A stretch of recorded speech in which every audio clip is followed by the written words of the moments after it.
Assalamualaikum warahmatullahi wabarakatuh. Pada pertemuan kali ini kita akan membahas mengenai pengambilan keputusan dalam kondisi konflik. Langsung saja kita masuk ke dalam pokok-pokok bahasannya. Yang pertama ada pendahuluan, berikutnya jenis-jenis konflik, faktor-faktor penyebab timbulnya konflik, akibat-akibat konflik, game teori, tujuan teori permainan, dan implementasi dari teori permainan. Pendahuluan. Konflik berasal dari kata kerja Latin configere yang berarti saling memukul. Secara sosiologis, konflik diartikan sebagai suatu proses sosial antara dua orang atau lebih, bisa juga kelompok, di mana salah satu pihak berusaha menyingkirkan pihak lain dengan menghancurkan dan membuatnya tidak berdaya. Konflik dilatar belakangi oleh perbedaan ciri-ciri yang dibawa individu dalam suatu interaksi. Pengambilan keputusan dalam kondisi konflik terjadi apabila alternatif keputusan yang harus dipilih atau diambil berasal dari pertentangan atau persaingan dari dua yang atau lebih pengambil keputusan. Suatu keputusan diambil dalam kondisi konflik apabila yang kita hadapi bukan situasi yang atau kondisi atau peluang, tetapi pihak-pihak atau organisasi lain yang juga memiliki kepentingan dalam keputusan yang hendak diambil.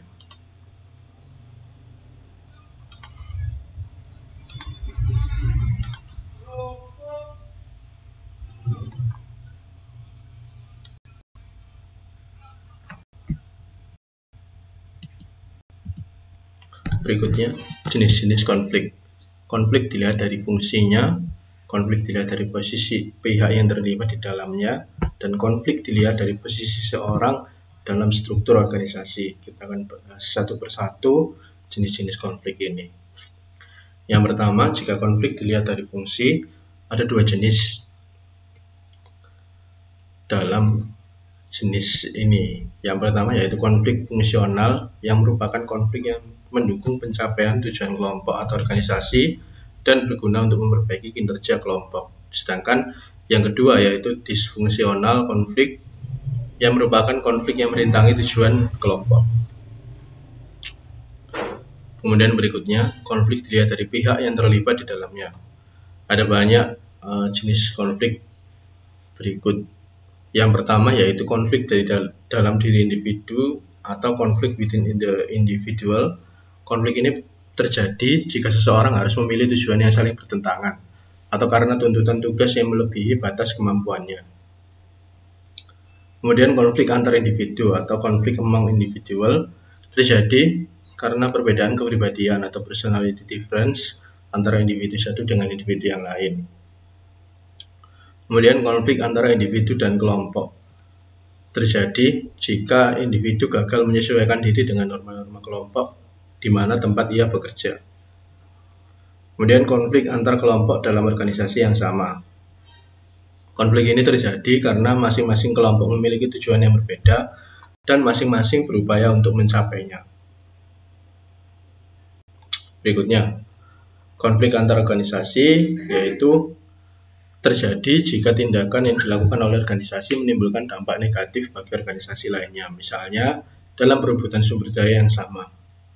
Kemudian, konflik antar individu dalam organisasi yang berbeda, di mana konflik ini terjadi sebagai akibat sikap atau perilaku dari anggota suatu organisasi yang berdampak negatif bagi anggota organisasi yang lain. Misalnya, seorang manajer public relation yang menyatakan keberatan atas pemberitaan yang dilansir oleh seorang jurnalis. Kemudian yang ketiga, kita masuk dalam konflik jika dilihat dari posisi seseorang dalam struktur organisasi. Ada dua jenis konflik ini, yaitu konflik vertikal yang terjadi antara karyawan yang memiliki kedudukan yang tidak sama dalam organisasi. Misalnya, antara atasan dan bawahan. Sedangkan berikutnya yaitu konflik horizontal, yaitu konflik yang terjadi antara mereka yang memiliki kedudukan yang sama atau setingkat dalam organisasi. Misalnya, konflik antar karyawan atau antar departemen yang setingkat. Kemudian konflik garis staf, yaitu konflik yang terjadi antara karyawan lini yang biasanya memegang komando dengan pejabat staf yang biasanya berfungsi sebagai penasehat dalam organisasi.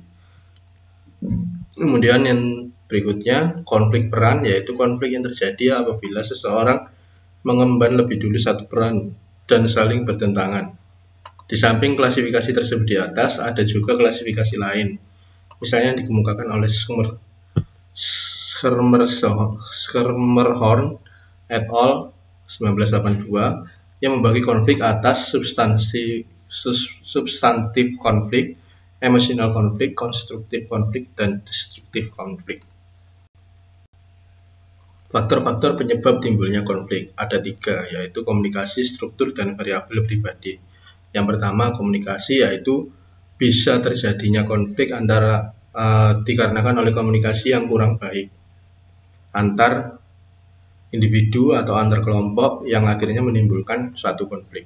Kemudian struktur bisa diartikan di sini adalah antar jabatan, misalkan bawahan dengan atasan atau atasan dengan atasan di perusahaan lain atau bawahan dengan bawahan di perusahaan lain.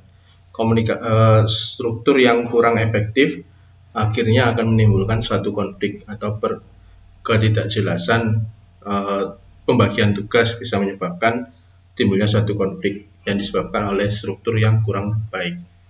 Kemudian ada variabel pribadi, ya. Mungkin ada masalah antara satu orang dengan yang lain yang hanya kedua belah pihak yang bermasalah itu yang berkonflik. Ada variabel pribadi di sana. Berikutnya, akibat-akibat dari konflik ada 2 jenis. Yang pertama, kita akan membahas tentang akibat negatif dari timbulnya suatu konflik. Yang pertama yaitu menghambat komunikasi. Berikutnya, mengganggu kohesi atau keeratan hubungan, mengganggu kerjasama atau teamwork, mengganggu proses produksi, bahkan dapat menurunkan produksi. Kemudian menumbuhkan ketidakpuasan terhadap pekerjaan. Lalu, individu atau personil yang mengalami tekanan atau stres, mengganggu konsentrasi, menimbulkan kecemasan, mangkir, menarik diri, frustasi, dan apatis. Kemudian selanjutnya yaitu ada konflik akibat positif dari timbulnya suatu konflik. Yang pertama yaitu membuat organisasi tetap hidup dan harmonis.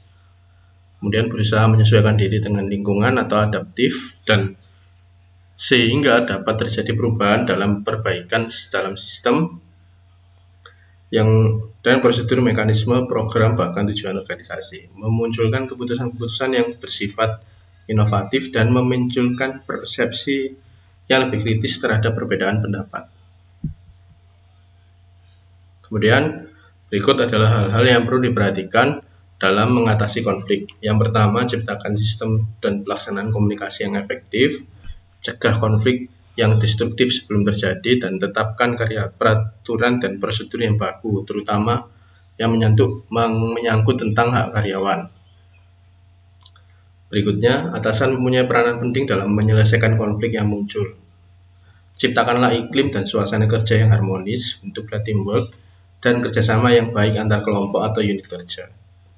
Semua pihak hendaknya sadar bahwa semua unit atau eselon merupakan mata rantai organisasi yang saling mendukung. Jangan ada yang merasa paling hebat. Bina dan kembangkan rasa solidaritas, toleransi, dan saling pengertian antar unit, departemen, atau eselon.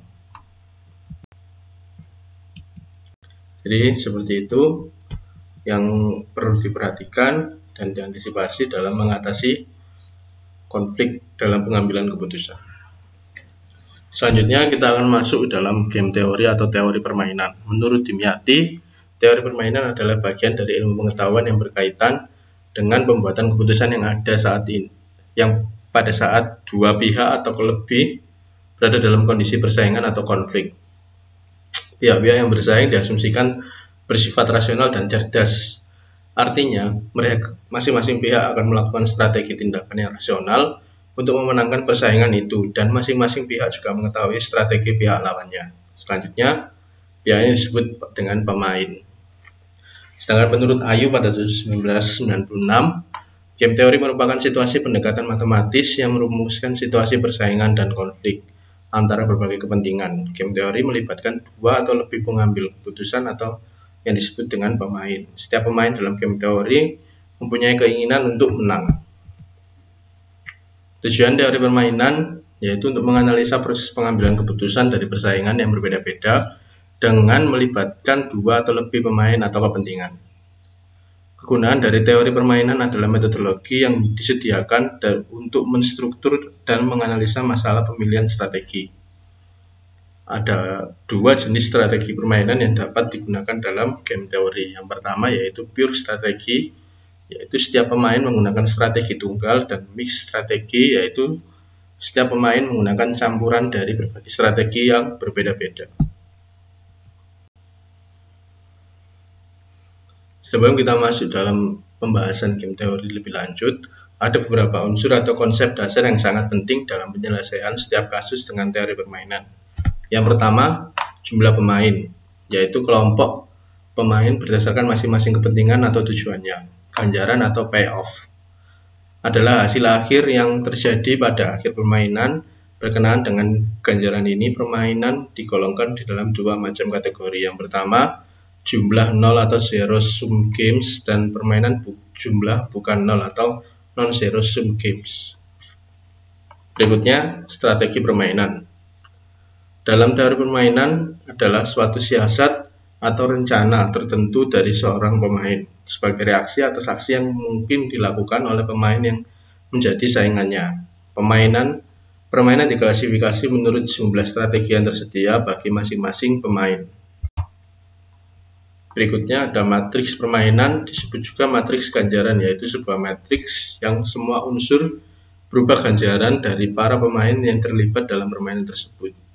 Kemudian yang terakhir ada titik pelana atau saddle point, yang berarti suatu unsur dalam matriks permainan yang sekaligus dijadikan maksimin baris dan minimax kolom. Berikutnya kita masuk ke dalam implementasi teori permainan. Teori permainan dapat diterapkan dalam berbagai bidang, meliputi kemiliteran, bisnis, sosial, ekonomi, dan ekologi. Sebagai contoh, dalam dunia bisnis, seorang direktur suatu perusahaan dalam memperkenalkan suatu produk baru berusaha mengetahui kemungkinan strategi yang paling baik atau suatu kombinasi strategi untuk merebut market share atau pangsa pasar yang lebih besar. Sementara saingannya juga mencoba memperkenalkan produk yang sejenis dengan strategi yang berbeda dengan direktur permasalahan tersebut.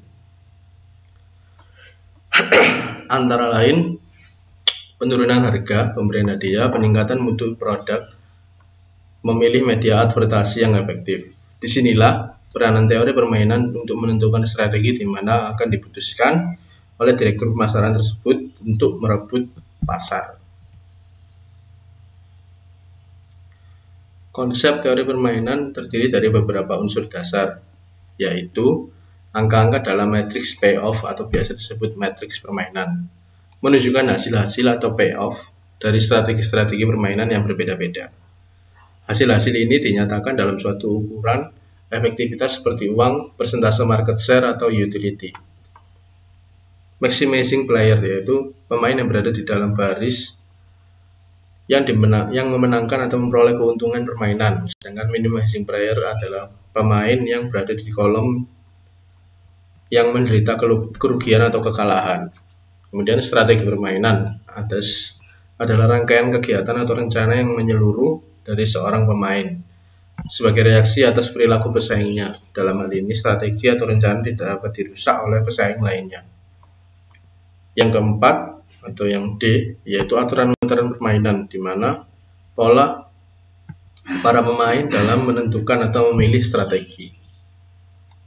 Nilai permainan adalah hasil dari payoff atau ganjaran yang diperkirakan oleh pemain sepanjang rangkaian permainan, di mana masing-masing menggunakan strategi terbaiknya. Permainan dikatakan adil apabila nilai permainan sama dengan 0 atau sebaliknya. Berikutnya ada dominan, yaitu kondisi di mana pemain dengan setiap payoff-nya atau ganjarannya dalam strategi superior terhadap setiap payoff yang berhubungan dalam suatu strategi alternatif. Aturan dominan digunakan untuk mengurangi ukuran matriks payoff dan upaya perhitungan. Berikutnya ada strategi optimal, adalah kondisi di mana di dalam rangkaian kegiatan permainan, seorang pemain berada dalam posisi yang paling menguntungkan tanpa menghiraukan kondisi pesaingnya. Berikutnya ada tujuan dari model.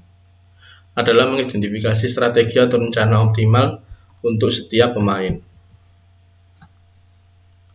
Kita masuk ke strategi permainan. Tadi di awal sudah sempat disinggung, ada strategi murni dan strategi campuran. Berikut penjelasannya, yaitu strategi murni adalah pemecahan optimal dikatakan dicapai jika tidak ada satupun pemain yang memperoleh manfaat dari perubahan strateginya. Dalam kasus ini, permainan dikatakan stabil. Kriteria pemecahan masalah yang digunakan adalah kriteria minimax maksimin. Sudah sempat kita singgung pada pertemuan sebelumnya apa itu minimax dan apa itu maksimin.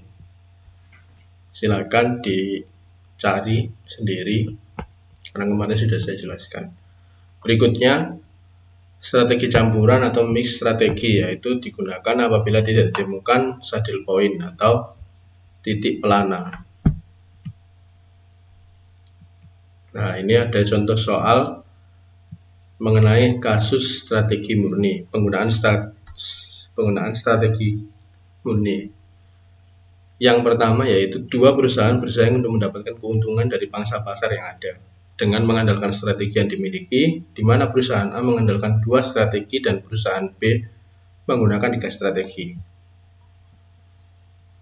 Jadi ini adalah kondisi perusahaan A yang hanya menggunakan strategi harga murah dan harga mahal, sedangkan perusahaan B menggunakan 3 jenis strategi, yaitu strategi harga murah, harga sedang, dan harga mahal, dengan payoff atau ganjaran nilai yang ditentukan oleh masing-masing.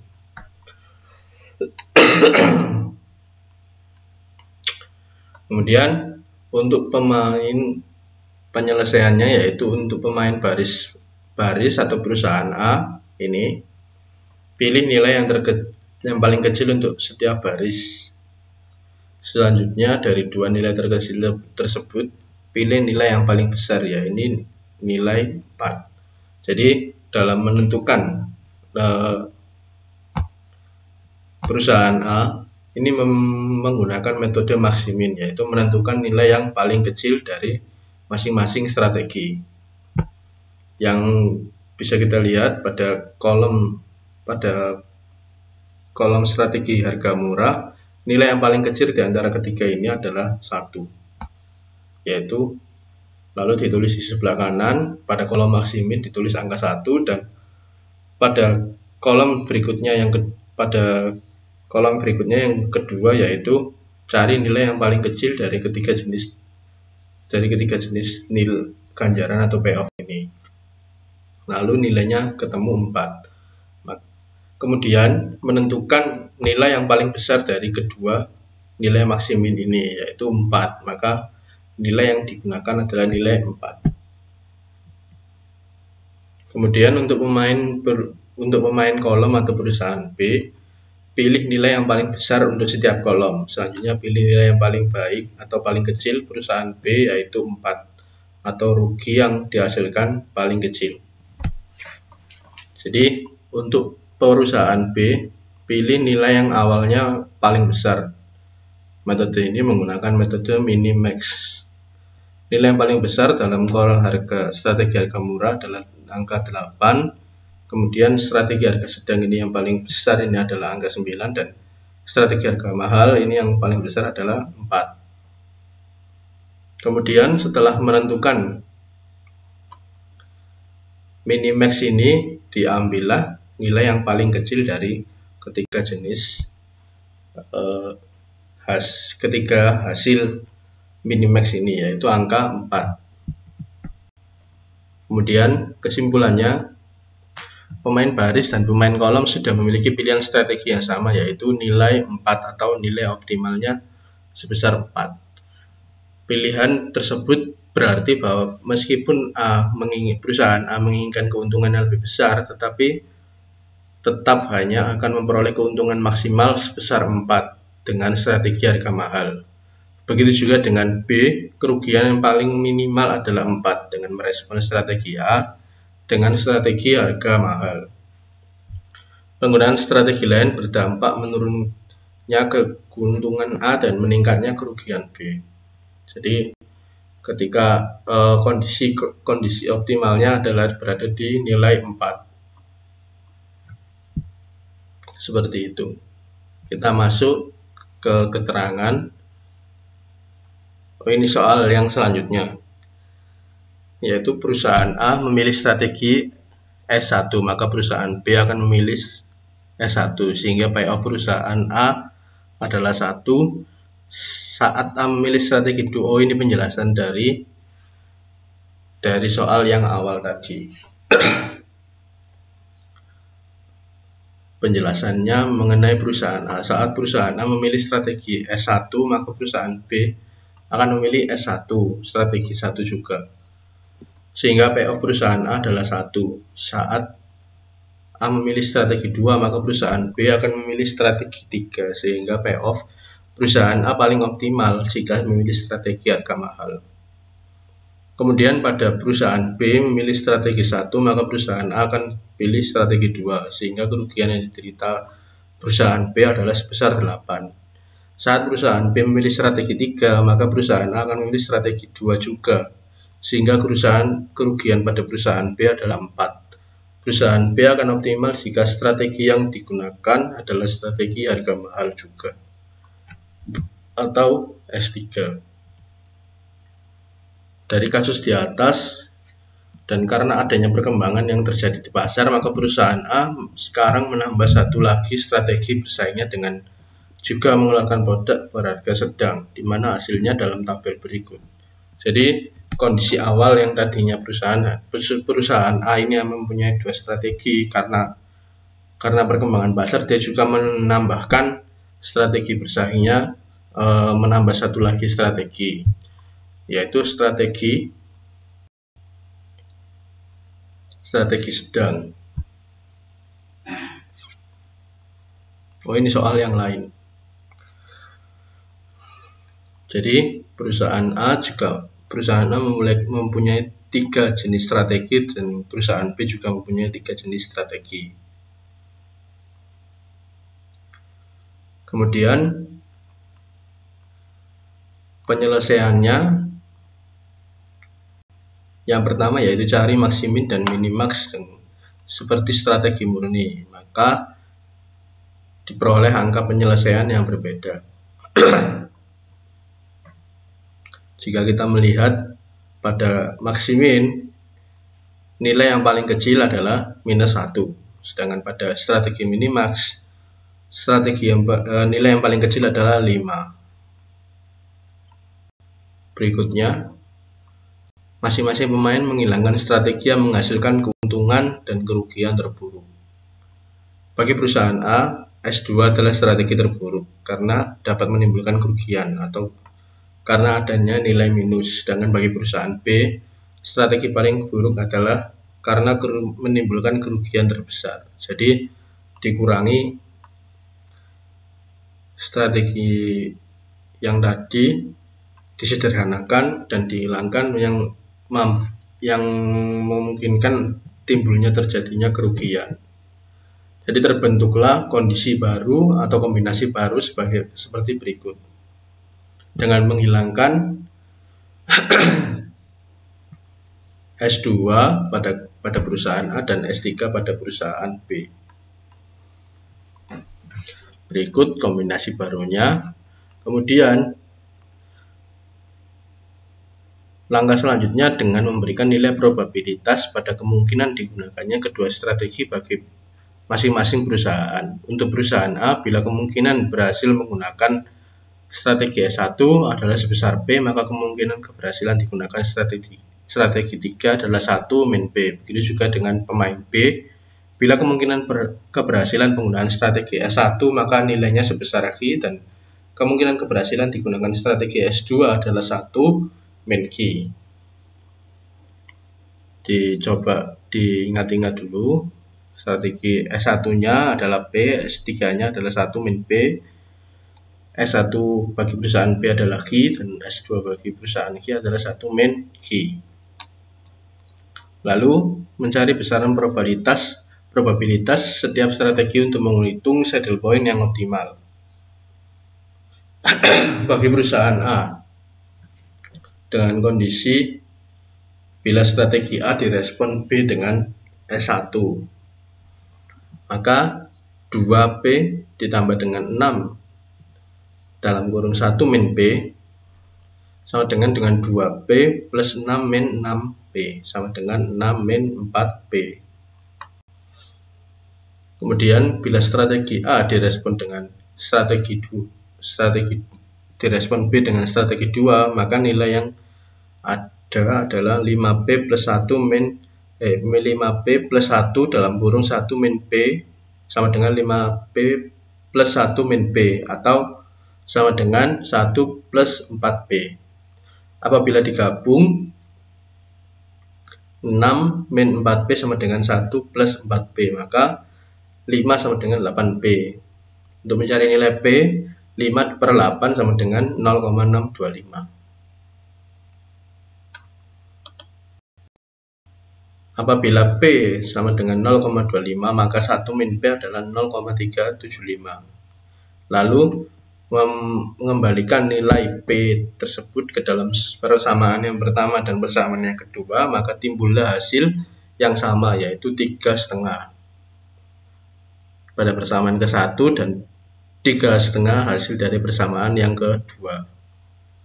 Keuntungan yang diharapkan adalah sama 3,5, berarti memberikan peningkatan keuntungan 1,5%, mengingat keuntungan perusahaan A hanya 2, atau kita bisa kembali ke langkah 1 menyocokkan perusahaan A hanya 2 tingkat keuntungannya. Lalu bagi perusahaan B, bila strategi B direspon dengan A, direspon A dengan strategi yang pertama, maka nilainya adalah 2Q plus 5 1 min Q sama dengan 2Q plus 5 min 5Q sama dengan 5 min 3Q. Kemudian, bila strategi B direspon A dengan strategi 3, yaitu nilainya 6Q plus 1 min 1 min Q sama dengan 6Q plus 1 min 1Q sama dengan 1 plus 5Q. Apabila digabung, 5 min 3Q sama dengan 1 plus 5Q, maka 4 sama dengan 8Q.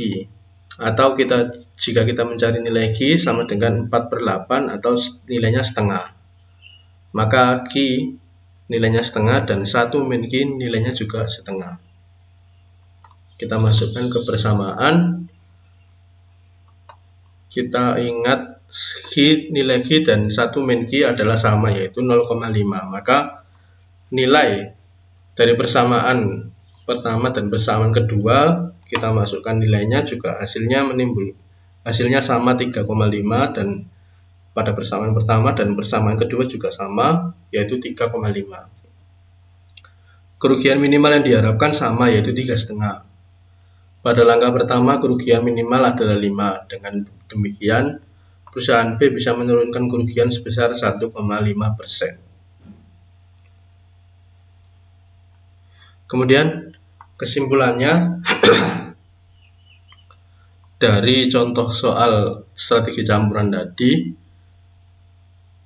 strategi campuran memberikan saddle point 3,5 atau titik pelana sebesar 3,5. Nilai dari perusahaan peningkatan keuntungan bagi perusahaan A dan penurunan kerugian perusahaan B masing-masing adalah sebesar 1,5. Mungkin itu yang dapat saya jelaskan. Mungkin kita perlu memberikan contoh soal yang mungkin bisa dikerjakan oleh kalian. Akan saya tampilkan contoh soalnya nanti di e-learning. Coba dicek dan dikumpulkan kali ini pada minggu selanjutnya. Sekian yang dapat saya sampaikan. Apabila ada yang ditanyakan mengenai pengambilan keputusan dalam kondisi konflik serta game teori, dapat ditanyakan di kolom komentar. Maksud saya di forum diskusi. Terima kasih. Wassalamualaikum.